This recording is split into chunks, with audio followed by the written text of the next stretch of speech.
Operation Sindoor తర్వాత line of control వెంబడి పాకిస్తాన్ సైన్యం కాల్పులకు తెగబడింది. ఈ కాల్పులలో భారత జవాను మృతి చెందినట్లు ఇండియన్ ఆర్మీ అధికారికంగా ప్రకటించింది. ఇక పాకిస్తాన్ రేంజర్ల కాల్పులలో సరిహద్దు గ్రామాల్లోని 15 మంది పౌరులు ప్రాణాలు విడిచారు. పహల్గామ్ టెర్రర్ అటాక్ ప్రతీకారంగా ఆపరేషన్ సింధూర్ పేరుతో భారత సైన్యం మిసైళ్లతో విరుచుకుపడిన సంగతి తెలిసిందే. జైషే మహమ్మద్, లష్కరే తోయిబా, హిజ్బుల్ ముజాహిద్దీన్ ఉగ్రవాద స్థావరాలపై దాడులు చేసి నేలమట్టం చేసింది భారత సైన్యం. ఈ దాడులను జీర్ణించుకోలేని పాకిస్తాన్ ప్రభుత్వం భారత్పై కాల్పులకు పాక్ రేంజర్లను ఉసుగొల్పింది.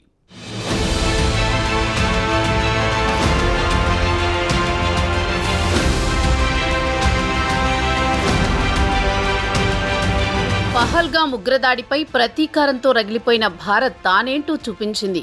పాకిస్తాన్లోని ఉగ్రస్థావరాలపై ఆపరేషన్ సింధూర్ పేరుతో విరుచుకుపడింది. సింధూర్ తర్వాత లైన్ ఆఫ్ కంట్రోల్ వెంబడి పాకిస్తాన్ సైన్యం కాల్పులకు తెగబడింది. ఈ కాల్పుల్లో భారత జవాన్ మృతి చెందినట్లు ఇండియన్ ఆర్మీ అధికారికంగా ప్రకటించింది. జవాన్ దినేష్ కుమార్ మృతికి వైట్ నైట్ కార్ప్స్ నివాళులర్పిస్తున్నట్లు ప్రకటించింది. దినేష్ కుమార్ కుటుంబ సభ్యులకు ప్రగాఢ సానుభూతి తెలిపింది. ఇక పాకిస్తాన్ రేంజర్ల కాల్పుల్లో సరిహద్దు గ్రామాల్లో ఉంటున్న 15 మంది పౌరులు ప్రాణాలు విడిచారు.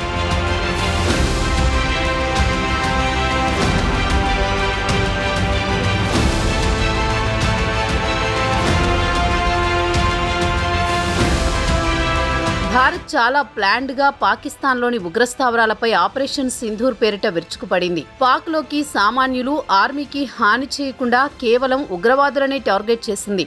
ఆపరేషన్ సింధూర్ విజయవంతమైన విజయాన్ని 2 మహిళా అధికారులే వెల్లడించారు. అయితే దీనంతటి వెనుక ఒక ఆలోచన ఉంది. భారత్ మెరుపు దాడులకు ఆపరేషన్ సింధూర్ అనే పేరును ఎవరు పెట్టారని, దానిపై దేశవ్యాప్తంగా ఉత్కంఠ నెలకొన్న వేళ అధికారిక వర్గాలు స్పందించాయి. ఆపరేషన్ సింధూర్ పేరును ప్రధాని మోదీ సూచించినట్లు అధికారిక వర్గాలు చెప్పాయి. మోదీనే స్వయంగా పెట్టినట్లు తెలుస్తోంది. మన మహిళలు భర్తలను కోల్పోయారు. ఈ ఘాతుకానికి పాల్పడిన వారికి భారత్ ఎక్కడున్నా వదిలిపెట్టదు. అలానే మన ప్రతిస్పందన ఖచ్చితంగా కనిపించాలి అని మోదీ అధికారులకు స్పష్టంగా చెప్పినట్టు సమాచారం.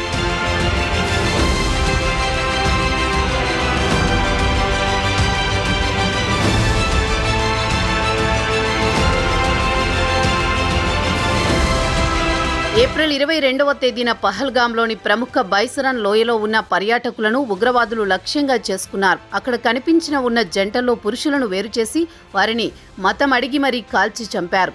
అయితే ఉగ్రవాదులు కాల్పులు జరిపి చంపిన జంటల్లో అప్పటికి 6 రోజుల క్రితమే పెళ్లైన నవ వధూవరులు వినయ్ నర్వాల్, హిమాన్షి కూడా ఉన్నారు. భారత నేవీ అధికారి అయిన వినయ్ నర్వాల్ పాక్ ఉగ్రవాదులు మతమడిగి మరీ కాల్చి చంపేశారు. హిమాన్షి కాళ్ల పారాణి ఆరకముందే ఆమె జీవితంలో చీకటి అలుముకుంది. దీంతో వినయ్ మృతదేహం వద్ద కూర్చుని గుండెలవిసేలా ఆమె రోధించింది. క్షణాల్లో భర్త కళ్ళెదుటే ప్రాణాలు కోల్పోయిన ఘటన చూసి ఆమె నిస్సహాయురాలైంది. జీవితమంతా తోడుంటానని తాళి కట్టిన భర్త ఆమెను ఒంటరిని చేసి వెళ్లిపోవడంతో హిమాన్షి మౌనంగా రోధిస్తూ కూర్చుంది. అందుకు సంబంధించిన ఫోటో యావత్ దేశాన్ని కుదిపివేసింది.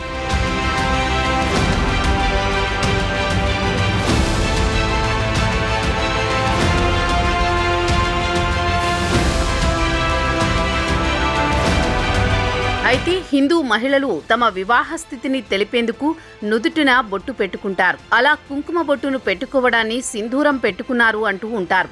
పెళ్లి మండపంపై కూడా వరుడు వధువుకు తొలిసారి సింధూరం పెడతాడు. కానీ హిమాన్షు పెళ్లి జరిగిన 6 రోజులకే భర్తను, తన 5వ తనాన్ని కోల్పోయింది.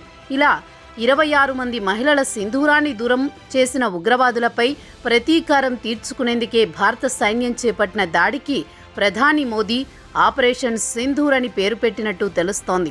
అలా ఆపరేషన్ సింధూర్ పేరుతోనే పాకిస్తాన్లోని ఉగ్రస్థావరాలపై భారత సైన్యం మెరుపు దాడులకు దిగింది.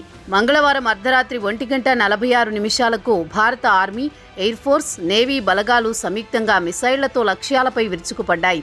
పాక్ ఆక్రమిత కశ్మీర్తో పాటు పాకిస్తాన్లోని ఉగ్ర మౌలిక సదుపాయాలను ధ్వంసం చేశాయి. భారత్పై ఉగ్ర దాడులకు కుట్ర పన్నిన 9 స్థావరాలపై దాడులు చేపట్టాయి. పూర్తి సమాచారంతో ఉద్రిక్త పరిస్థితులకు తావు లేకుండా, పాక్ సైనిక సదుపాయాల జోలికి వెళ్లకుండా కేవలం ఉగ్రవాదులనే టార్గెట్గా ఎక్కడ దాడులు చేపట్టాయి.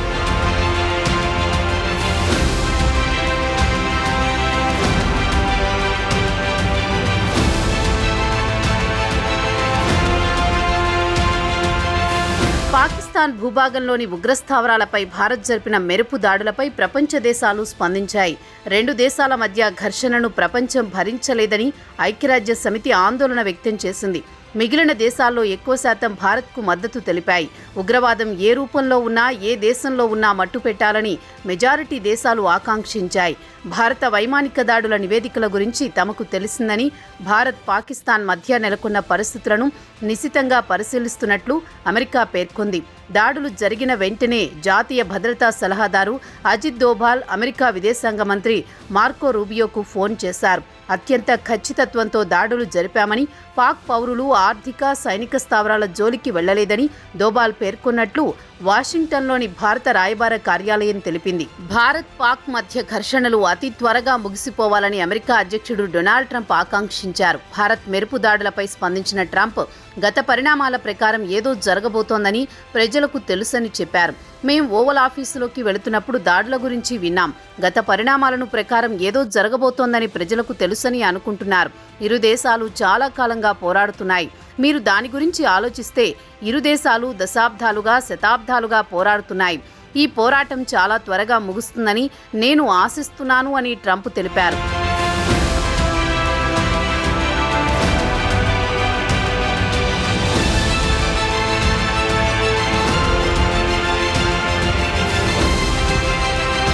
భారత్, పాకిస్తాన్ జాతీయ భద్రతా సలహాదారులతో అమెరికా విదేశాంగ మంత్రి మార్కో రూబియో మరోసారి మాట్లాడారు. ఇరు దేశాల కమ్యూనికేషన్ మార్గాలను తెరిచి ఉంచాలని, ఉద్రిక్తతలను నివారించాలని కోరారు. భారత్, పాక్ మధ్య నెలకొన్న పరిస్థితులను నిశితంగా పరిశీలిస్తున్నామని ఎక్స్లో పోస్ట్ చేశారు. శాంతియుత పరిష్కారం కోసం ఇరు దేశాల అగ్రనాయకులను సంప్రదిస్తానని తెలిపారు. ప్రస్తుతం యుద్ధ పరిస్థితులపై ఆందోళన చెందుతున్నామని చైనా తెలిపింది. భారత్, పాకిస్తాన్ రెండూ తమ పొరుగు దేశాలని, అన్ని రకాలుగా ఉగ్రవాదాన్ని వ్యతిరేకిస్తున్నామని పేర్కొంది. భారత్ చేసిన దాడులు విచారకరమని చైనా తెలిపింది. శాంతి, స్థిరత్వం కోసం భారత్, పాక్ చొరవ చూపాలని, సంయమనం పాటించాలని కోరింది. భారత్, పాకిస్తాన్లు సైనిక సంయమనం పాటించాలని ఐక్యరాజ్య సమితి ప్రధాన కార్యదర్శి యాంటోనియో గుటెరస్ కోరారు. రెండు అణ్వస్త్ర దేశాల మధ్య సైనిక ఘర్షణను ప్రపంచం భరించలేదన్నారు. భారత్ చేసే దాడికి మద్దతు, ఆత్మరక్షణ నిమిత్తం దాడి చేసే హక్కు భారత్కు ఉందని ఇజ్రాయెల్ రాయబారి రూవెన్ అజార్ ఎక్స్లో పోస్ట్ చేశారు. అమాయకులపై దాడి చేసి దాక్కోవడం కుదరదనే విషయాన్ని ఉగ్రవాదులు తెలుసుకోవాలని హెచ్చరించారు. ఆత్మరక్షణ కోసం భారత్ చేసే దాడికి తమ మద్దతు ఉంటుందని స్పష్టం చేశారు. భారత్, పాక్ మధ్య ఘర్షణలను ప్రపంచం భరించలేదని యుఏఈ ఉప ప్రధానమంత్రి షేక్ అబ్దుల్లా బిన్ జాయెద్ అన్నారు. ఇరు దేశాలు ఉద్రిక్తతలు తగ్గించుకోవాలని, శాంతియుతంగా సమస్యను పరిష్కరించుకోవాలని కోరారు.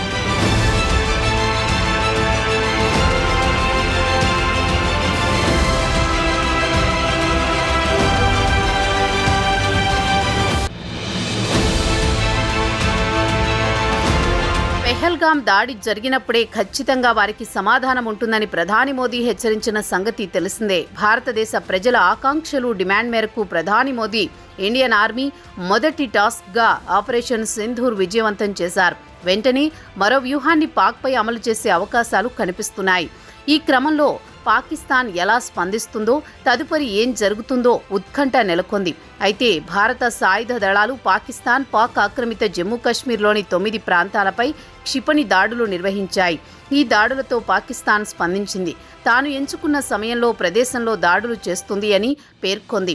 పాకిస్తాన్లోని పంజాబ్ ప్రావిన్స్లోని బహవల్పూర్, పాక్ ఆక్రమిత జమ్మూ కాశ్మీర్లోని ముజఫరాబాద్, కోట్లీలో దాడులు జరిగాయి. మొత్తం 9 నుంచి 12 ప్రాంతాలలో ఈ దాడులు జరిగాయి. పాకిస్తాన్కు చెందిన 2 టీవీ ఛానళ్లు 2 భారతీయ ఫైటర్ జెట్లపై కాల్పులు జరిపినట్లు తెలిపాయి. కానీ వీటిని భారత్ ధృవీకరించలేదు. భారత్ 9 ప్రాంతాల్లో దాడులు జరిపినట్లు తెలిపింది. పాకిస్తాన్ మాత్రం అధికారికంగా స్పందించింది. కేవలం 3 ప్రాంతాల్లో దాడులు చేసినట్లు చెప్పింది. లష్కరే తోయిబా ప్రధాన కేంద్రమైన బహవల్పూర్తో పాటు ముజఫరాబాద్, కోట్లీలో దాడులు చేశారని పాక్ చెబుతోంది. భారత ప్రభుత్వం ఎంతమంది ఉగ్రవాదులు మరణించారనే వివరాలను వెల్లడించలేదు. ఒక పిల్లవాడితో పాటు సహా 3 పౌరులు మరణించారని, 12 మంది గాయపడ్డారని మాత్రమే తెలిపింది. మరోవైపు చనిపోయిన ఉగ్రవాదులు స్వర్గానికి వారి సానుభూతి పరులు కోరుకుంటున్నారు.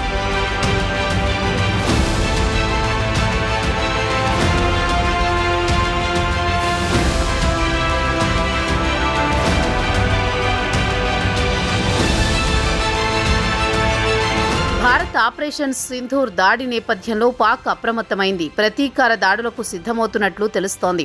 ఇండియాపై ప్రతిచర్యకు ఆ దేశ ప్రధాని షహబాజ్ షరీఫ్ ఆర్మీ బలగాలకు పూర్తి స్వేచ్ఛ ఇచ్చినట్లు ఆ దేశ మీడియా తెలిపింది. దీంతో ఇండియా పాకిస్తాన్ మధ్య యుద్ధం జరగబోతోందనే వార్తలు వినిపిస్తున్నాయి. భారత్ దాడుల నేపథ్యంలో పాకిస్తాన్ ఆర్మీ ఉన్నతాధికారులతో ఆ దేశ ప్రధాని షహబాజ్ షరీఫ్ అత్యవసర భేటీ అయ్యారు. ఈ భేటీలో భారత్ మీద తదుపరి చర్యలపై చర్చించినట్లు తెలిసింది. మరోవైపు యుద్ధం నెలకొంటే ఎలా ఎదుర్కోవాలనే దానిపై ఇప్పటికే భారత్ సన్నద్ధమవుతోంది. ప్రధానమంత్రి నరేంద్ర మోదీ గత కొన్ని రోజులుగా త్రివిధ దళాలతో వరుస సమావేశాలు నిర్వహించి యుద్ధ సన్నద్ధతమైన సమీక్షలు నిర్వహిస్తున్నారు. ఇప్పటికే దేశవ్యాప్తంగా సెక్యూరిటీ మాక్ డ్రిల్స్ కూడా నిర్వహిస్తూ పాక్ యుద్ధానికి సిద్ధమవుతోంది.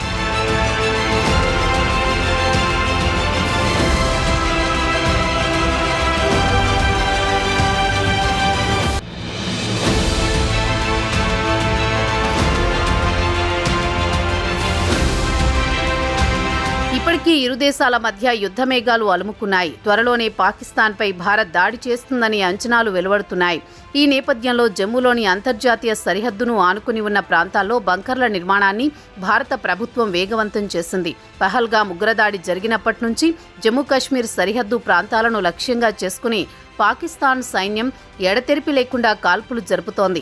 ఈ కాల్పుల నుంచి సరిహద్దు ప్రాంత ప్రజలను రక్షించడానికి భారత ప్రభుత్వం యుద్ధ ప్రాతిపదికన బంకర్ల నిర్మాణ పనులను ప్రారంభించి పూర్తి చేసినట్లు రక్షణ వర్గాలు చెబుతున్నాయి. పాకిస్తాన్తో సరిహద్దు కలిగిన జమ్మూ కాశ్మీర్లోని సాంబా జిల్లాలో ప్రజలు అలర్ట్ అయ్యారు. యుద్ధం జరిగే అవకాశం ఉండడంతో రామ్గఢ్ గ్రామస్తులు ముందు జాగ్రత్త చర్యలు చేపట్టారు. ప్రాణాలను ఆస్తులను కాపాడుకోవడానికి గ్రామంలో భూగర్భ బంకర్లు నిర్మించుకుంటున్నారు. భారత్ పాక్ సరిహద్దుల్లో పరిస్థితి మరింత దిగజారితే మమ్మల్ని మేం రక్షించుకోవాల్సి ఉంటుంది. మా కుటుంబాలు పిల్లల భద్రత కోసం మేం చర్యలు తీసుకుంటున్నాం.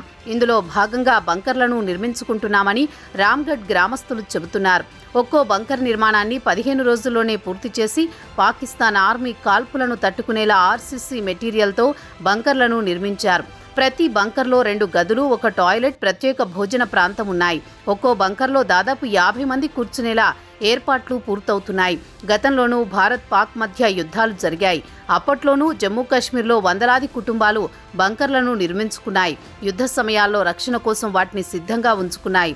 తాజాగా మరోసారి ఉద్రిక్త పరిస్థితులు నెలకొనడం వల్ల ఇప్పుడు అలాంటి బంకర్లు మరిన్ని రెడీ అయ్యాయి.